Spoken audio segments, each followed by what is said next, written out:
Hi everybody, Dan Illman, Mike Beer kicking off the graded stakes portion of the Stars and Stripes Saturday card at beautiful Belmont Park with race number 6, the Grade 3 Dwyer Stakes for 3-year-olds. All our stakes previews this weekend presented by DRF Bets. Sign up for a new account, access $100 in free cash. Learn more at drf.com/bet.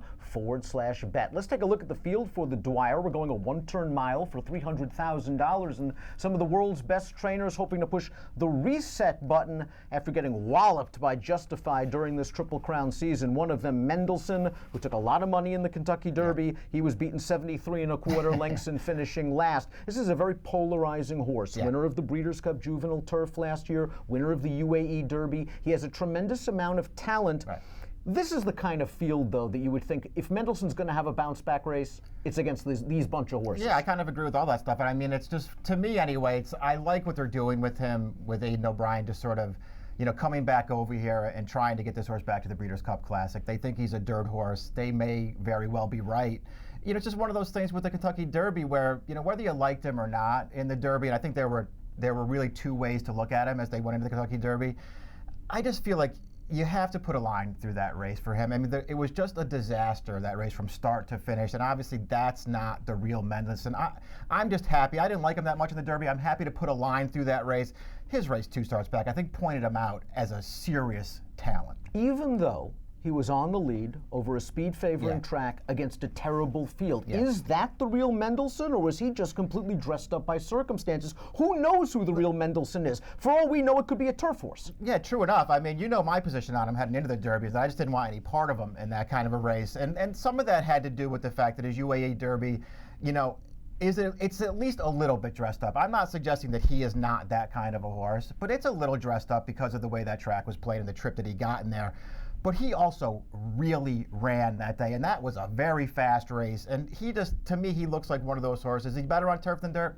I don't know, maybe he is, but I'm not so sure that I believe that. I think this is a good horse. I think this is a great spot for him. He was on the lead in the UAE Derby. It is unlikely he'll make the front in here, according to our friends at Timeform US, as we throw up the pace projector. The number 4 Noble Indy, blinkers go back on for Todd Pletcher. This horse was last in the Belmont, beaten 54 lengths by Justify, 17th in the Derby, beaten 42 1/4 lengths by Justify. He's got to turn things around. I liked his Louisiana Derby win a little bit better than you, and he could be forward in this race. Yeah, there are things to like about him. I mean, to me, he didn't class up in the last 2 races. Although I get that there are ways to look at those 2 races and think maybe they're not as bad as they look. I just think he didn't class up in those 2 races, and he wasn't up for that kind of competition. His races prior to that are pretty good. I didn't love his Louisiana Derby. I sort of felt like he maybe won by default a little bit. I thought he got a really good trip in that race. I know that there's a way to look at that race. I think the pace was fast and he was close to it.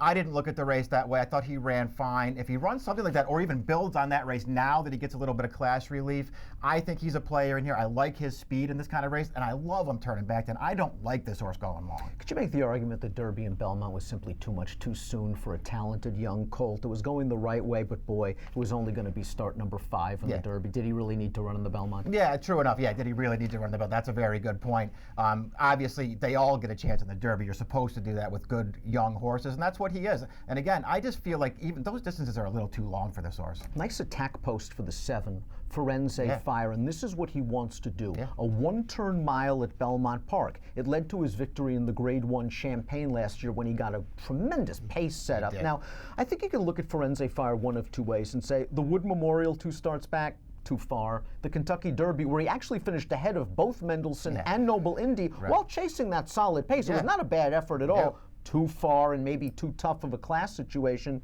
And now he's turning back to what he wants to do and is going to be dangerous. My take on Firenze Fire is he was an early 2-year-old. His one fast race came when he got the best setup in the world, and he just hasn't gone on. Yeah, I can go along with looking at him that way for sure. I'm not necessarily sure that I agree with that 100%, but I totally get that way of looking at him, and we'll see if he can just get back to a better race here.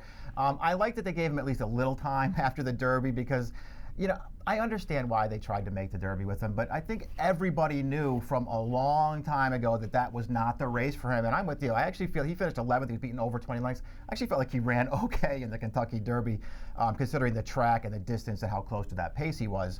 This is the right race for him. Yeah, the Gotham for me is sort of the polarizing race because I didn't think he ran that well, and that was a spot where I felt like he was supposed to run well, and he didn't. On the other hand, I thought his Jerome off the layoff on that wet track, I think that was a race that sort of suggested, you know what, he came back good as a 3-year-old. He was good in the Jerome. That race did not set up for him at all. He was wide off a slow pace. He still won. This is what he wants to do. I think he's pretty dangerous in here, especially if he drifts up in price. I think the argument can be made that number 3 Rugby Man is the now horse right now, and also a fresh horse. He avoided the Triple Crown Wars. He avoided the beatings at the hooves of Justify.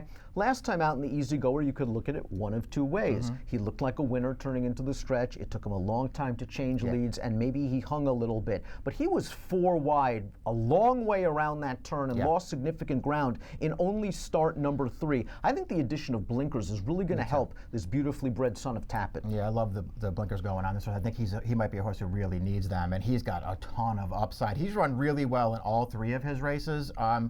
I'll go along with the argument that he was probably best last time. He didn't win. I think he made one of the best races. As you pointed out, he made that big 4 wide move all the way through the turn. Then as they came through the stretch, late to change, he looked like he was gawking at the stands a little bit as he was racing the eventual winner there, Prince Lucky. He was a big long shot in there. I think the blinkers will help him with all that stuff. What he needs to really do, this horse, he has to get out of the gate. He is broken slowly in all 3 of his starts. Maybe the blinkers help with that, maybe they don't.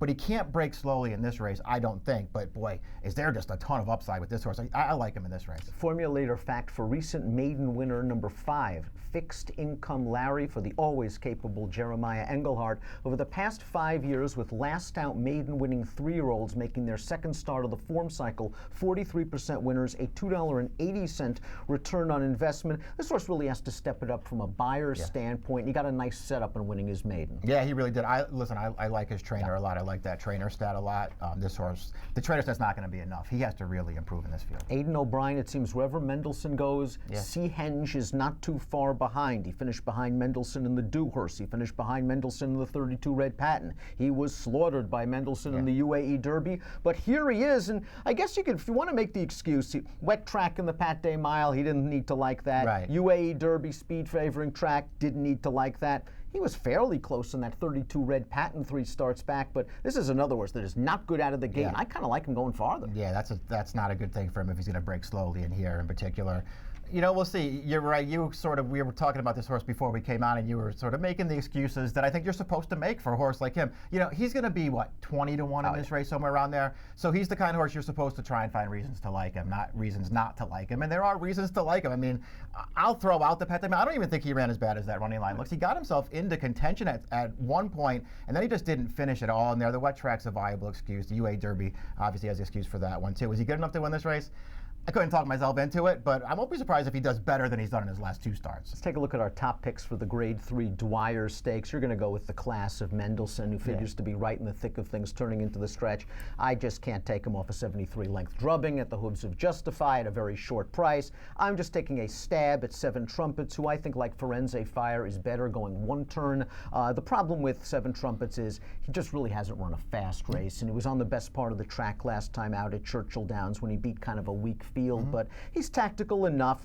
And again, I'm not interested in the Lexington or the Sunland Derby or the Southwest, those 2-turn races. I think what you have to worry about is what we talked about before we came on. He had that race sewn up in the Jerome, and Firenze Fire beat him. Certainly had all the best of it in the Jerome. That was, if nothing else, it was a disappointing loss considering the trip that he got in there. But these are the kind of horses I like, though, as 3-year-olds. You know, Romans, he ran him in the races to try and see if he was a Derby horse. He's not. They stopped on him a little bit and came back in the right kind of race last time. He broke through with a nice win. He's got to improve again. This is a good field. He's facing some horses that, at least at this stage of the game, are just better than he is. Maybe he can take a step forward. Honestly, I'd go right to the front again. That was one of his best performances in the Jerome. There's no guarantee that Noble India is going to go to the front, nor that Todd wants to go to the front with him, turning all the way back from 1.5 miles. Maybe Robbie Alvarado can last for at least a piece at a price with 7 Trumpets. I like Rugby Man with the blinkers as well. I think he's going to run nicely, and I think he's an up-and-comer. 2-3 for me, but Mike's going with the big hoss Mendelssohn, 6-3, 4-7 in the Grade 3 Dwyer, kicking off the graded stakes portion of Stars and Stripes Saturday at Belmont, and you can bet the entire card with a DRF Bets account and $100 in free cash on us. Learn more at drf.com/bet, and approximate post time for the Dwyer is 4:36 Eastern. Best of luck.